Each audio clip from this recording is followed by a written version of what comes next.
بسم اللہ الرحمن الرحیم وبہ نستعین انہ خیر ناصر و معین وصلی اللہ علی محمد و آلہ الطاہرین۔ الفصل السادس فیما یتخصص بہ الوجود۔ الحمدللہ بدایت الحکمہ میں ہماری گفتگو مرحلہ اولیٰ میں ہے اور پہلے مرحلے کی چھٹی فصل میں پہنچے ہیں۔ پانچویں فصل میں بیان ہوا کہ حقیقت وجود ایک حقیقت واحدہ مشککہ ہے۔ اس چھٹی فصل میں مصنف ذکر کرتے ہیں کہ تخصص وجود کس چیز کے ذریعے سے حاصل ہوتا ہے۔ دیکھیں، اس تخصص کے بارے میں یا اس سے ملتے جلتے الفاظ مختلف ہیں۔ ایک مرتبہ تخصص کہتے ہیں، ایک مرتبہ تشخص کہتے ہیں، ایک مرتبہ تمیز کہتے ہیں۔ تو بہرحال ان تمام الفاظ کے اپنے مقامات پر خاص معانی ہیں۔ یہاں پر تخصص سے مراد تمیز ہے، یعنی جدا ہونا، امتیاز پیدا کرنا، ایک شے دوسری شے سے کس طریقے سے تمیز پیدا کرتی ہے۔ اس فصل کے اندر مصنف اس نقطے کو متعرض ہو رہے ہیں کہ حقیقت خارجیہ وجود کا تمیز اور امتیاز کس طریقے سے ہے۔ تو یہاں پر حضرت علامہ فرماتے ہیں کہ 3 طریقوں سے حقیقت وجود تمیز پیدا کرتی ہے۔ دیکھیں، ایک مرتبہ ہم عدم اور سفسطے کے مقابلے میں اصل وجود اور اصل واقعیت کو دیکھتے ہیں، تو اس اعتبار سے کہہ سکتے ہیں کہ یہاں پر اس حقیقت وجود کا تخصص اور امتیاز خود اپنی ذات کے اعتبار سے ہے، یعنی بنفس ذات حقیقت وجود عدم اور ماہیت سے تمیز پیدا کرتی ہے۔ یعنی وجود عدم کے مقابلے میں بنفس ذات ہی خود حقیقت وجود امتیاز پیدا کرتی ہے۔ جیسے آپ کہتے ہیں نا، نور اگر ظلمت کے مقابلے میں ہو تو نور بذات خود بنفس ذات خود ظلمت سے امتیاز پیدا کرتا ہے۔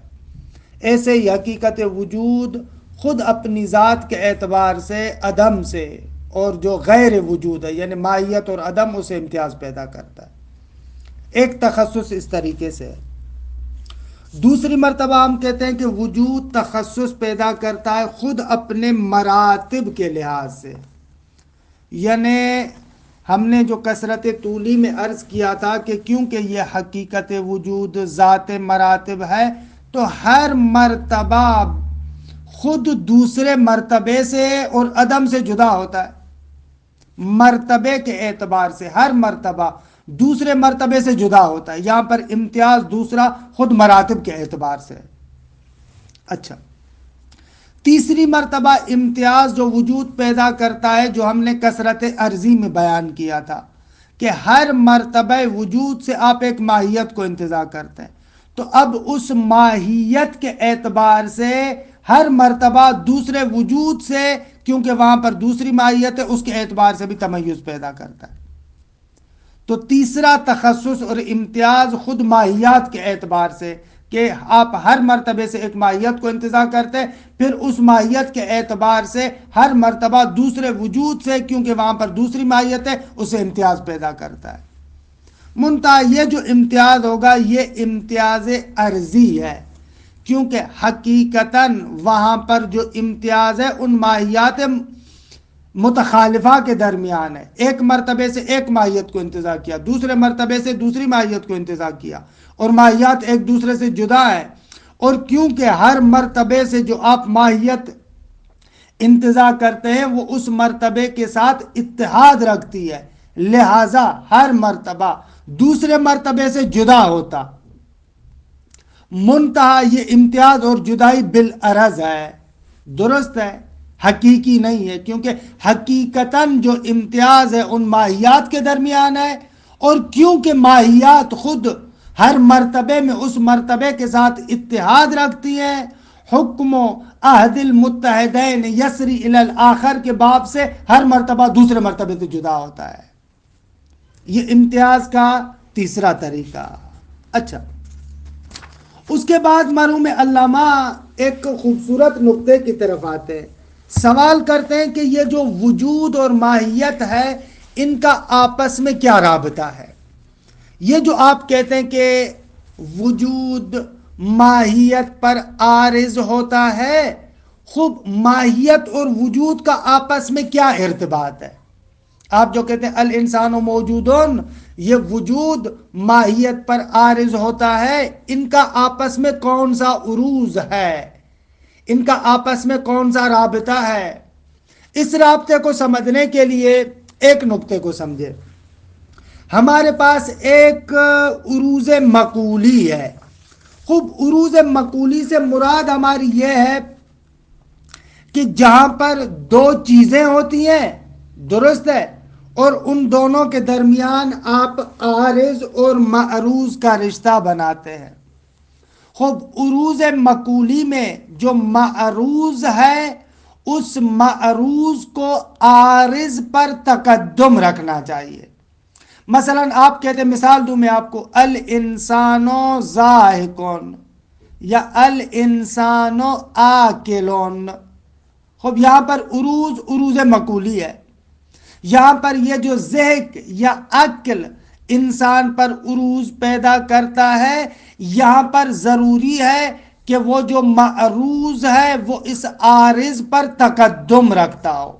معروض ہوگا تو عارض اس پر عارض ہوگا، اگر معروض نہیں ہوگا تو عارض اس پر عارض نہیں ہوگا، درست ہے. خوب عروض مقولی میں ایسے ہوتا ہے کہ جہاں پر ثبوت و شیئن لشیئن ہے، ایک شے کو دوسری شے پر آپ عارض کر رہے ہیں، دو چیزیں ہیں ان میں سے ایک کو دوسری کے لیے ثابت کر رہے ہیں، تو یہاں پر عروض مقولی ہے اور یہاں پر معروض کو عارض سے پہلے ہونا چاہیے. لیکن آغا جو وجود کو ہم ماہیت پر حمل کرتے ہیں یہ عروض مقولی نہیں ہے. یہاں پر ایسے نہیں ہے کہ واقعاً ثبوت و شیئن لشیئن ہو، ایک شے کو دوسری شے پر آپ حمل کرتے ہو، نہ، بلکہ یہ جو عروض وجود علی الماہیت ہے یہ از قبیل ثبوت الشیء ہے. الانسان موجودون یعنی ثبوت ہے انسان، الانسان موجودون یعنی وجود ہے انسان.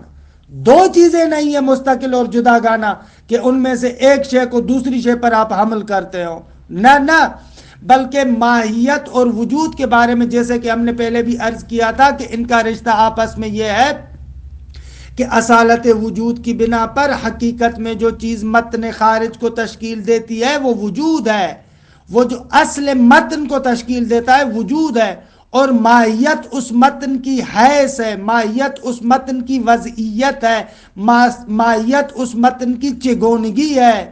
نہ ان کے واقعاً ایک متن خارجی جدا ہے اور ماہیت جداگانہ چیز ہے، پھر اس جداگانہ چیز کو آپ آ کر ماہیت پر عمل کرتے ہو. یعنی دو چیزیں نہیں ہیں، ایک متن خارج میں وجود ہو اور دوسرا اس کی سائڈ میں دوسرا متن تشکیل دینے والی ماہیت ہو، پھر آپ آتے ہو اور اس ماہیت کے لیے وجود کو ثابت کرتے ہو. نہ عزیز من، ایسے نہیں ہے. خلاصہ کلام، ماہیت اور وجود کا جو آپس میں ارتباط ہے اس کو ایک لحاظ سے کہتے ہیں ان کا آپس میں رابطہ متحصل اور لا متحصل والا رابطہ ہے. یہ ایسا رابطہ ہے کہ ایک متن اصیل ہے اور دوسری چیز اس متن اصیل کی وضعیت ہے، کیفیت ہے، حیثیت ہے، چگونگی ہے، کہ جیسا کہ اصالت وجود کے بعد میں تفصیل سے عرض کیا تھا۔ خلاصہ کلام، مرحوم علامہ فرماتے ہیں یہ جو وجود کا ماہیت پر عروض ہے، یہ عروض مقولی نہیں ہے، ایسے نہیں ہے کہ دو چیزیں ہوں، ایک شے کو دوسری شے کے لیے ثابت کر رہے ہوں، خوب، بلکہ اگر دقت کے اعتبار سے دیکھا جائے تو یہاں پر عکس الحمل ہے، یعنی حقیقت میں ایسے نہیں ہے کہ الانسان موجودون، بلکہ حقیقت میں یہاں پر وجود انسان ہے۔ یہ جو ایک وجود کا مرتبہ ہے اس پر آپ ماہیت کو حمل کرتے ہیں، لیکن کیونکہ انسان کا ذہن ماہیات سے بہت زیادہ انس رکھتا ہے، ماہیات سے بہت زیادہ مانوس ہے، اس لیے انسان کا ذہن اس ماہیت کو موضوع قرار دیتا ہے اور اس کے بعد آ کر وجود کو اس پر حمل کرتا ہے۔ آپ کہتے ہیں الانسان موجود، وگرنہ حق کے مطلب یہ ہے اصالت وجود کی بنا پر کہ جو اصل متن کو تشکیل دینے والا ہے وہ وجود ہے، حقیقت میں یہ وجود ہے کہ جس کی یہ ماہیت ہے، اس وجود سے آپ اس ماہیت کو انتزاع کرتے ہیں۔ پس حاضل موجود ہو یا حاضل وجود ہو انسان ہو، حقیقت میں ایسے تھا، لیکن کیونکہ انسان کا جو ذہن ہے وہ کیا کرتا ہے، وہ محدودیت کو جلدی میں سمجھتا ہے، یا بعض اساتید کے بقول کہ انسان کا ذہن تعین یاب ہے، محدودیت یاب ہے، انسان کا ذہن محدودیتوں کو خوب سمجھتا ہے، لامحدودیت کو اس طریقے سے نہیں سمجھتا۔ اس اعتبار سے انسان کا ذہن اس ماہیت کو پہلے اپنے ذہن میں موضوع قرار دیتا ہے اور اس پر بعد میں آپ آ کر وجود کو حمل کرتے ہیں، وگرنہ حق کے مطلب اصالت وجود کے اعتبار سے الانسان و موجود میں دو چیزیں نہیں ہیں۔ آغا بے عبارت اخرى، دیکھیں ہمارے پاس قضایا دو طرح کے ہیں، بعض قضایا کو کہتے ہیں حلیات مرکبہ، بعض قضایا کو کہتے ہیں حلیات بسیطہ۔ حلیات مرکبہ سے مراد یہ ہے کہ دو چیزیں ہیں، پھر ان دونوں چیزوں کے درمیان عروض ہوتا ہے، ایک شے کو دوسری شے پر آپ حمل کرتے ہیں۔ حلیات مرکبہ کا مفاد اور معنی ہوتا ہے ثبوت شیئن لشیئن، ایک شے کو دوسری شے کے لیے آپ ثابت کریں، خوب یہ حلیات مرکبہ ہے۔ لیکن ایک ہوتا ہے حلیات بسیطہ، حلیات بسیطہ کا مفاد اور مطلب ہوتا ہے ثبوت الشے، ایک شے کا وجود، ثبوت الشے، ایک ہی شے کے ثبوت کی بات کریں، نہ ان کے ایک شے کے لیے کسی اور شے کو ثابت کرتے ہوں۔ تو یہاں پر جب آپ ماہیت پر وجود کو حمل کرتے ہیں تو یہ قضایا حلیات بسیطہ میں سے ہے، یعنی اس کا مفاد یہ ہے ثبوت الشے، ایک شے ثابت ہے، نہ کہ اس کا مفاد ہو ثبوت شیئن لشیئن۔ اچھا، اگر یہ مطلب روشن ہو گیا کہ انشاءاللہ روشن ہو گیا ہوگا، مرحوم علامہ فرماتے ہیں کہ اس مطلب کے روشن ہونے سے وہ جو معروف اشکال ہے اس اشکال کا جواب بھی روشن ہو جاتا ہے۔ وہ معروف اشکال کیا ہے؟ معروف اشکال یہ ہے کہ آغا ہمارے پاس ایک قاعدہ فرعیت ہے۔ خوب، قاعدہ فرعیت کیا کہتا ہے؟ قاعدہ فرعیت کا معنی یہ ہے ثبوت شیئن لشیئن فرع ثبوت المثبت لہ۔ قاعدہ فرعیت کہتا ہے کہ جب ایک شے کو دوسری شے کے لیے آپ ثابت کرتے ہیں، اس کا معنی یہ ہے کہ وہ مثبت لہ یا موضوع یا معروض، جو بھی آپ اس کو نام دیں، اس موضوع کو، معروض کو، مثبت لہ کو اس معمول سے پہلے ہونا چاہیے۔ خوب، آپ یہ جو عبارت سنتے ہیں کہ ثبت العرش ثم انکش ہو، اس کا معنی یہی ہے، قاعدہ فرعیت والا مفاد ہے کہ پہلے آپ مثبت لہ یعنی جس کے لیے کسی شے کو ثابت کر رہے ہیں اس کو ثابت کریں، وہ چیز پہلے ہو تعین کے کسی اور شے کو آپ اس کے لیے ثابت کریں، کہ المنطق میں آپ پڑھ چکے، یہ قاعدہ فرعیت ہے۔ اچھا، اس قاعدہ فرعیت کے اعتبار سے اشکال یہ ہے کہ بھائی جب آپ کہتے الانسان موجود، ایک ماہیت پر جب آپ وجود کو حمل کرتے ہیں تو قاعدہ فرعیت کے اعتبار سے یہاں پر اشکال لازم آتا ہے. خوب اشکال کیسے لازم آتا ہے؟ اشکال اس طریقے سے لازم آتا ہے کہ یہ جو آپ کہہ رہے ہیں الانسان موجود، یا جو ماہیت کو آپ نے معروض اور مثبت اللہ اور موضوع قرار دیا ہے اور وجود کو اس کا معمول قرار دیا ہے، تو قاعدہ فرعیت کہتا ہے کہ اس معمول سے پہلے اس ماہیت کو موجود ہونا چاہیے، کیونکہ معروض پہلے ہوگا تو عارض اس پر عارض ہوگا نا، موضوع پہلے ہوگا تو معمول اس کے لیے آپ ثابت کر پائیں گے نا. خوب جب قاعدہ فرعیت کے اعتبار سے اس الانسان کو پہلے موجود ہونا چاہیے تو ہم سوال کرتے الانسان موجود میں ماہیت کے لیے اس موجود سے پہلے وجود ہونا چاہیے. اب وہ وجود جو اس موجود سے پہلے ماہیت کے لیے ہے وہ کون سا وجود ہے؟ آیا یہی محمول والا وجود پہلے موضوع کے لیے ثابت ہے؟ یعنی جو معمول میں آپ وجود اور موجود کو موضوع کے لیے ثابت کریں وہ مرحلے اولا میں پہلے موضوع کے لیے یعنی انسان کے لیے ثابت ہے، پھر اس کے بعد دوسرے مرحلے میں آپ آتے ہیں اور اس موجود کو انسان کے لیے ثابت کرتے ہیں. اگر ایسے ہو تو تقدم الشیء علی نفسہ ہی لازم آئے گا. کیسے؟ اس لیے کہ یہ موجود جو محمول ہے اس سے پہلے کہ انسان کے لیے ثابت ہو پہلے سے ثابت ہونا چاہیے، کیونکہ انسان موضوع کے مرحلے میں، کیونکہ انسان معروض کے مرحلے میں. اگر یہی وجود ہے تو اس وجود کے ثابت ہونے سے پہلے ہی موضوع کے لیے وجود ثابت ہونا چاہیے. خب یہ تقدم الشیء علی نفسہ ہی ہے، اور تقدم الشیء علی نفسہ ہی محال ہے. اور اگر آپ کہتے ہیں کہ یہ جو الانسان موجود میں موجود آپ انسان کے لیے ثابت کریں، اس موجود سے پہلے کوئی اور وجود انسان کے لیے ثابت ہے، نہ یہ معمول والا وجود، کوئی اور وجود اس انسان کے لیے ثابت ہے، پھر اس معمول کو آپ اس کے لیے ثابت کر رہے ہیں، تو ہم سوال کریں گے وہ جو اس معمول سے پہلے انسان کے لیے ثابت ہے، خوب وہاں پر بھی تو صدق کرتا ہے کہ وہ وجود انسان کے لیے ثابت ہے. پس اس دوسرے وجود کو آپ اس انسان کے لیے جب ثابت کر رہے ہیں تو اس انسان کو اس دوسرے وجود سے پہلے ہونا چاہیے. وہاں پر بھی تو آپ بھائی وہ جو غیر وجود ہے دوسرا وجود آپ فرض کر رہے ہیں انسان کے لیے ثابت کر رہے ہیں، تو پس انسان پہلے ہونا چاہیے تائین کہ اس وجود کو آپ ثابت کریں. وہاں پر پھر اگر آپ کہیں کہ اس دوسرے وجود سے پہلے ایک تیسرا وجود انسان کے لیے تھا اس لیے ہم دوسرے وجود کو ثابت کرتے ہیں، تو پھر سوال ہم اس تیسرے وجود کی طرف لے کر جائیں گے کہ خوب وہ جو تیسرا وجود انسان کے لیے ثابت کرے اس تیسرے وجود سے پہلے انسان کو ثابت ہونا چاہیے، پھر اس کے لیے آپ چوتھا وجود فرض کریں گے وَهَلُمَّ جَرًّا، اور اس طریقے سے تسلسل لازم آئے گا. خوب یہ معروف اشکال ہے کہ اگر آپ کہیں الانسان موجودون تو یا تقدم الشیء علی نفسہ ہی لازم آئے گا یا تسلسل لازم آئے گا. تقدم الشیء علی نفسہ ہی اس صورت میں لازم آئے گا جب آپ کہیں کہ یہی محمول والا وجود پہلے موضوع کے لیے ثابت ہے پھر معمول کے مرحلے میں آیا، تقدم الشیء علی نفسہ ہی ہے.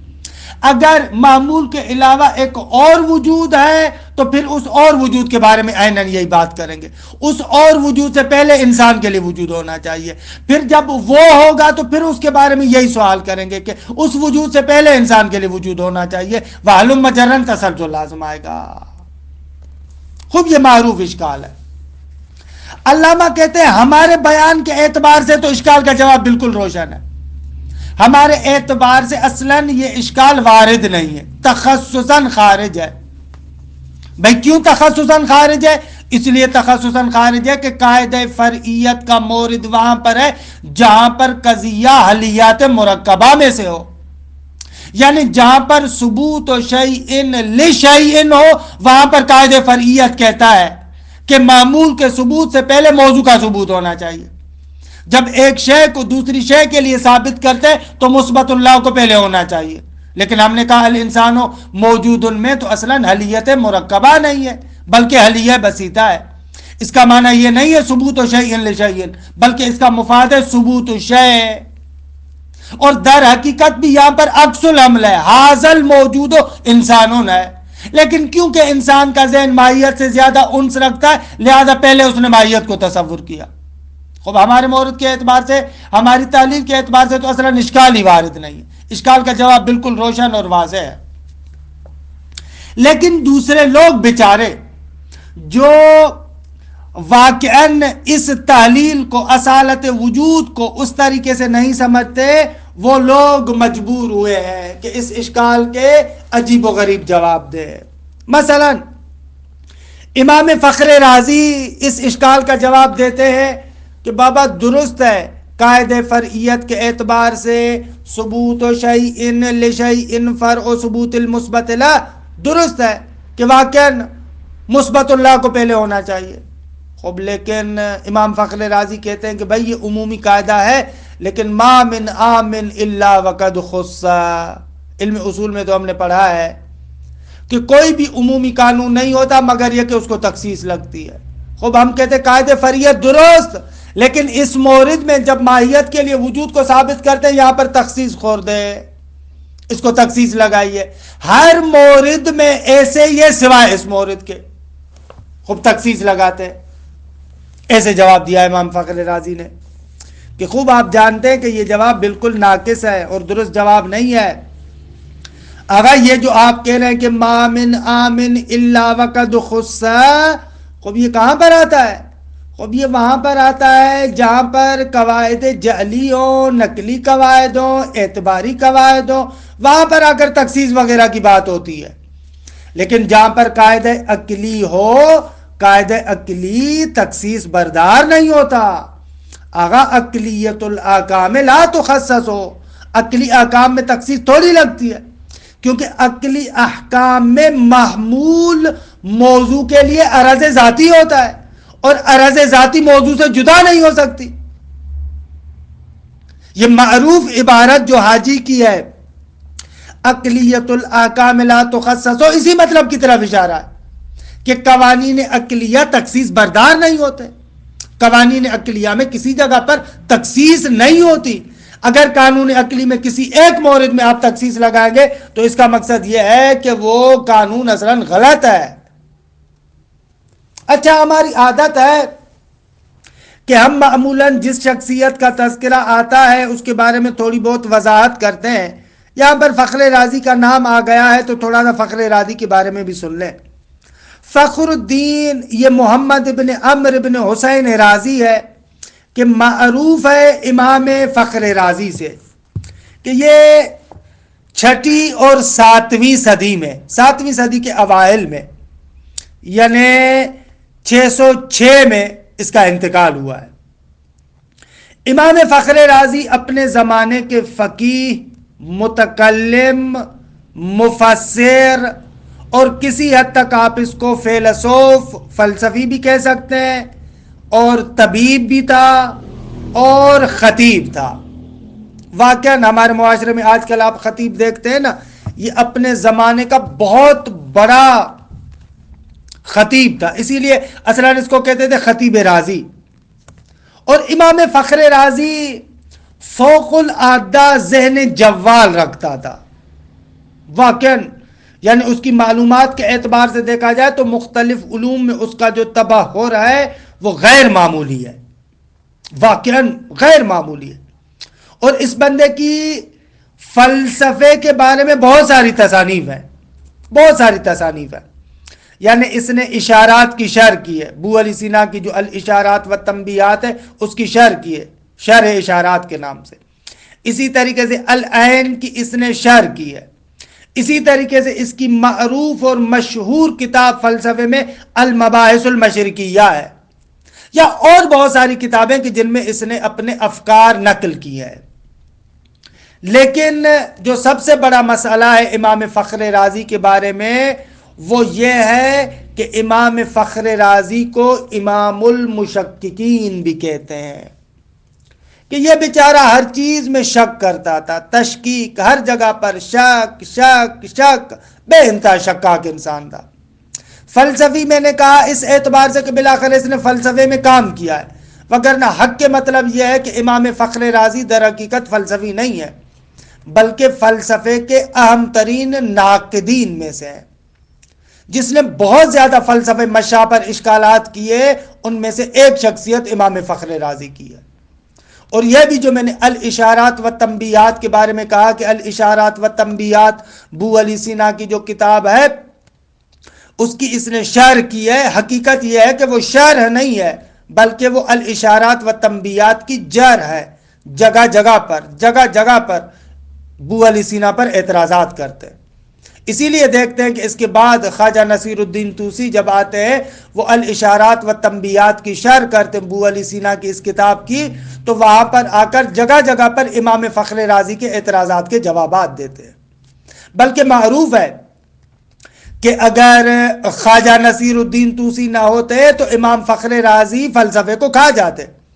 واقعاً فلسفے مشاع پر بہت زیادہ ایرادات اور بہت زیادہ اشکالات ہیں امام فخر رازی کی، اور ان کی یہ جو کتاب ہے المباحث المشرقیہ، حق کے مطلب یہ ہے کہ یہ بھی ایک طریقے سے الشفا جو بو علی سینا کی فلسفے میں مشہور و معروف کتاب ہے کہ واقعاً ایک انسائکلوپیڈیا اور دائرۃ المعارف ہے فلسفہ مشاع کے بارے میں، اسی الشفا کی تحریر اور تبیین اس المباحث المشرقیہ میں ہے۔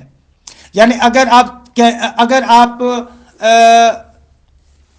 خود الشفا بو علی سینا کی سمجھنا چاہتے ہیں تو بہت سارے اساتید کہتے ہیں کہ المباحث المشرقیہ ایک بہترین دروازہ ہے، دروازہ ورودی ہے کہ آپ اس کے ذریعے سے الشفا کو اچھے طریقے سے سمجھ سکتے ہیں۔ لیکن المباحث المشرقیہ میں بھی دو بخش ہیں، پہلے بخش میں وہ آتا ہے اور فلسفیوں کی بات کو تقریر کرتا ہے، تبیین کرتا ہے، اس کی توضیح دیتا ہے، لیکن دوسرے مرحلے میں فوراً آ کر اس پر اشکالات کرنا شروع کر دیتا ہے۔ اسی المباحث المشرقیہ میں بھی جگہ جگہ پر آپ کو امام فخر رازی کے اعتراضات ملیں گے۔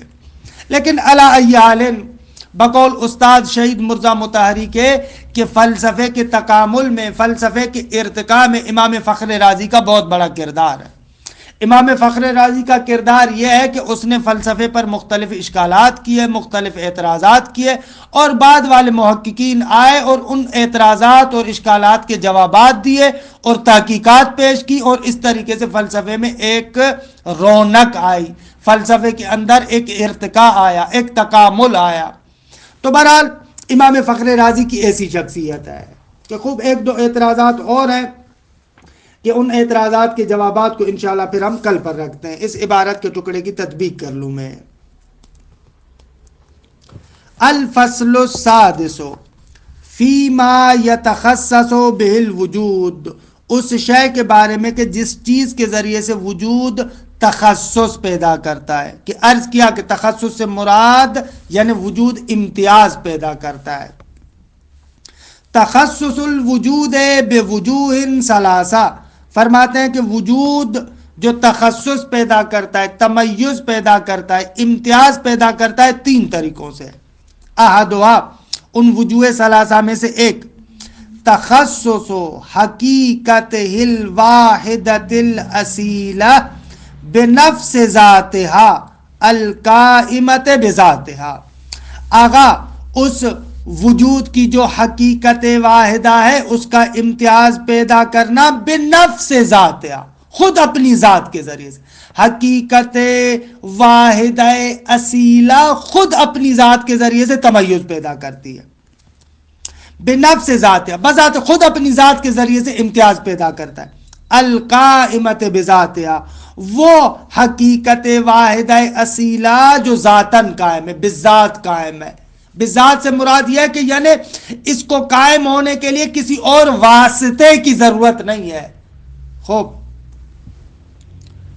وثانیہ، اور دوسری چیز جس کے ذریعے سے وجود تخصص اور امتیاز پیدا کرتا ہے، تخصصھا بخصوصیات مراتبھا، اپنے مراتب کی خصوصیات کے اعتبار سے۔ ایک مرتبہ اس درجے کا ہے، دوسرا مرتبہ اس درجے کا ہے، تیسرا مرتبہ اس درجے کا ہے، ہر مرتبے کی خصوصیات کے اعتبار سے ہر مرتبہ دوسرے مرتبے سے جدا ہوتا ہے، کہ کثرت عرضی طولی اسی طریقے سے درست ہو رہی تھی کہ غیر الخارجت عن المراتب، وہ خصوصیات جو ان مراتب سے خارج نہیں ہے، عرض ہوا کہ وجود بسیط ہے، لہذا ہر مرتبے کی جو خصوصیات ہیں وہ اسی حقیقت وجود کی خصوصیات ہیں۔ وثالثھا، اور تیسری چیز جس کے ذریعے سے وجود امتیاز پیدا کرتا ہے، تخصص الوجود باضافتہ الی الماہیات المختلفۃ الذوات، وجود امتیاز پیدا کرتا ہے اس اعتبار سے کہ اس کی نسبت ہے ان ماہیات کی طرف کہ جو ماہیات مختلفۃ الذوات ہے، ماہیات مختلف ہے۔ اگر وجود انسان، وجود فرض، یہ جو وجود ان ماہیات کی طرف اضافہ پیدا کرتا ہے، اس اضافے کی وجہ سے بھی ایک طرح کا تخصص ہے کہ یہاں پر در حقیقت میں جو تمیز اور امتیاز ہے ان ماہیات کی طرف ہے، لیکن بالعرض وجود کی طرف آپ امتیاز دیتے ہیں۔ وَعُرُوزِهِ لَهَا، اور یہ وجود جو ان ماہیات پر عارض ہوتا ہے، فَيَخْتَلِفُ، پس یہ وجود مختلف ہوتا ہے، بِاِخْتِلَافِهَا، ان ماہیات کے مختلف ہونے کی وجہ سے، فَيَخْتَلِفُ بِالْعَرَاضِ، یہ اختلاف بالعرض ہے۔ اچھا، ایک نقطہ کی طرف توجہ کریں، ماہیات کا ثبوت وجود کے ذریعے سے ہے، اسی لیے کہتے ہیں کہ ماہیات موجود ہیں بالعرض، لیکن وجود کا اختلاف اور کثرت ماہیت کی وجہ سے۔ وہاں پر ماہیت کو آپ موجود کہتے ہیں، موجود ہے بالعرض، یہاں پر اس تیسرے تخصص اور تمیز کے اعتبار سے وجود اختلاف پیدا کرتا ہے بالعرض۔ خوب، وَعُرُوزُ الْوُجُودِ لِلْمَاهِيَّةِ وَثُبُوتُهُ لَهَا لَيْسَ مِنْ قَبِيلِ الْعُرُوزِ الْمَقُولِيَّةِ، فرماتے ہیں وجود جو ماہیت پر عارض ہوتا ہے یا وجود جو ماہیت کے لیے ثابت ہوتا ہے، آگا یہ عروض وجود للماہیت از قبیل عروض مقولی نہیں ہے۔ آگا عروض مقولی کیا ہے کہ الذی یتوقف فیہ ثبوت العارض علی ثبوت المعروض قبلہ، کہ عروض مقولی کی خاصیت یہ ہے کہ اس میں عارض کا ثابت ہونا معروض کے لیے متوقف ہے اس بات پر کہ عارض سے پہلے معروض کو ہونا چاہیے۔ یہ عروض مقولی کی خاصیت ہے، کہہ رہا ہے کہ وجود کا جو عروض ماہیت کے لیے وہ اس طریقے سے نہیں ہے۔ اگر وہ عروض مقولی کے متوقف ہے اس میں عارض کا ثابت ہونا معروض کے ثبوت پر کہ معروض پہلے سے ثابت ہو تبھی عارض اس کے لیے ثابت ہو سکتا ہے۔ کیوں آگا ثبوت وجود للماہیہ از قبیل عروض مقولی نہیں ہے؟ فرماتے ہیں اس لیے کہ فَإِنَّ حَقِيقَةَ ثُبُوتِ الْوُجُودِ لِلْمَاهِيَّةِ، اس لیے کہ یہ جو وجود ثابت ہے ماہیت کے لیے، یہ در حقیقت ہی ثبوت الماہیت بے، در حقیقت یہاں پر ماہیت کا ثبوت ہے وجود کے ذریعے سے، یہاں پر ایسے ہے در حقیقت ماہیت وجود سے ثبوت پیدا کرتی ہے۔ کیوں آگا ایسے؟ فرماتے اس لیے کہ لِأَنَّ ذَلِكَ هُوَ مُقْتَضَى أَصَالَتِهِ وَاعْتِبَارِيَّتِهَا، اگر ماہیت اعتباری ہے، وجود اصیل ہے، اس کا تقاضا یہی ہے کہ ماہیت کا ثبوت وجود سے ہے، نہ کہ وجود ثابت ہو رہا ہے ماہیت کے لیے۔ خوب، پھر آپ ایسے کیوں قضیہ بنا رہے ہیں الانسان موجود؟ فرماتے ہیں وَإِنَّمَا الْعَقْلُ لِمَكَانِ أُنْسِهِ بِالْمَاہِیَّاتِ، اگر کیونکہ عقل ماہیات کے ساتھ انس رکھتا ہے، یفترض الماہیت موضوعتان، عقل ماہیت کو موضوع فرض کرتا ہے، وَيَحْمِلُ الْوُجُودَ عَلَيْهَا، اور وجود کو اس پر حمل کرتا ہے، وَهُوَ فِي الْحَقِيقَةِ مِنْ عَكْسِ الْحَمْلِ، یہ در حقیقت میں عکس الحمل کے باب سے ہے، یعنی اصل میں تھا حاضر الوجود انسانون، لیکن کیونکہ انسان کا ذہن محدودیتوں سے تعینات سے زیادہ انس رکھتا ہے، لہٰذا وہ پہلے ماہیت کو موضوع قرار دیتا ہے، اس کے بعد اس پر وجود کو حمل کرتا ہے۔ خوب فرماتے ہیں وَبِذَالِكَ، اور اس مطلب کے ذریعے سے يَنْدَفِعُ الْإِشْكَالُ الْمَعْرُوفُ، یعنی يَنْدَفِعُ الْإِشْكَالُ الْمَعْرُوفُ فِي حَمْلِ الْوُجُودِ عَلَى الْمَاهِيَّةِ، اور ہمارے اس بیان کے ذریعے سے کہ وجود کا عروج ماہیت کے لیے عروج مقولی نہیں ہے، اس سے مندفع ہو جاتا ہے، دور ہو جاتا ہے وہ اشکال کے جو معروف ہے۔ اعلیٰ اشکال کس باب میں ہے؟ اس بات میں ہے کہ وجود کو آپ ماہیت پر جب حمل کرتے ہیں وہاں پر اشکال آتا ہے۔ حالانکہ اشکال کا بیان کیا ہے؟ من ان، یہاں سے اس اشکال کا بیان ہے من ان قاعدۃ الفرعیہ، آگا کیونکہ یہ جو قاعدہ فرعیت ہے، قاعدہ فرعیت کیا ہے؟ بریکٹ میں اعنی ان ثبوت شیء لشیء فرع ثبوت المثبت له، قاعدہ فرعیت یعنی اگر ایک شے دوسری شے کے لیے ثابت ہو تو یہ فرع برئین ہے کہ مثبت اللہ پہلے موجود ہے۔ من ان قاعدۃ الفرعیہ، ان کی خبر ابھی آ رہی ہے، توجب ثبوتا للمثبت له قبل ثبوت ثابت، قاعدہ فرعیت کہتا ہے کہ مثبت اللہ کو ثابت ہونے کے ثبوت سے پہلے ہونا چاہیے، یعنی اس معمول کو جو موضوع کے لیے ثابت کر رہے ہیں اس موضوع کو معمول سے پہلے ہونا چاہیے۔ فثبوت الوجود للماہیہ، اب جو آپ نے ماہیت کے لیے وجود کو ثابت کرنا ہے، وجود کو جو آپ نے معمول قرار دیا ہے الانسان موجود ان میں، تو فثبوت الوجود للماہیہ، اس وجود کا ثبوت ماہیت کے لیے یتوقف و متوقف ہے علی ثبوت الماہیت قبلہ، اس بات پر کہ ماہیت اس وجود سے پہلے ہونی چاہیے۔ خوب، جب اس ماہیت کے لیے اس وجود کے ثبوت سے پہلے وجود ہونا چاہیے تو وہ ثبوت اور وجود کون سا ہے؟ فَإِنْ كَانَ ثُبُوتُهَا أَيْنَ ثُبُوتِهِ لَهَا، اگر اس ماہیت کا جو ثبوت اور وجود ہے عیناً اسی وجود والا ثبوت ہے ماہیت کے لیے، یعنی یہ جو معمول کے درجے میں وجود اور موجود ہے یہی وجود پہلے مرحلے میں ماہیت کے لیے ثابت ہے، اگر ایسے کہنا چاہتے ہیں لازم تقدم الشیء علی نفسہ، لازم آئے گا کہ ایک شے خود اپنے اوپر متقدم ہو جائے۔ آغا اس معمول کے ثابت ہونے سے پہلے ثابت ہو، در حالی کہ آپ کہہ رہے ہیں کہ یہ معمول کے ذریعے سے ثابت ہو رہا ہے، معمول کے ذریعے سے ثابت ہو رہا ہے یعنی پہلے نہیں ہے، اور اس معمول کے ثابت ہونے سے پہلے ہو یعنی پہلے موجود ہے، یعنی ہم متقدم ہم متاخر، یہی وجود ثابت ہونے سے پہلے ثابت ہو۔ خوب، یہ وہی تقدم الشیء علی نفسہ ہی ہے۔ وَإِنْ كَانَ غَيْرَهُ، یعنی ان کان ثبوتها این ثبوتہ، تو یہ اشکال۔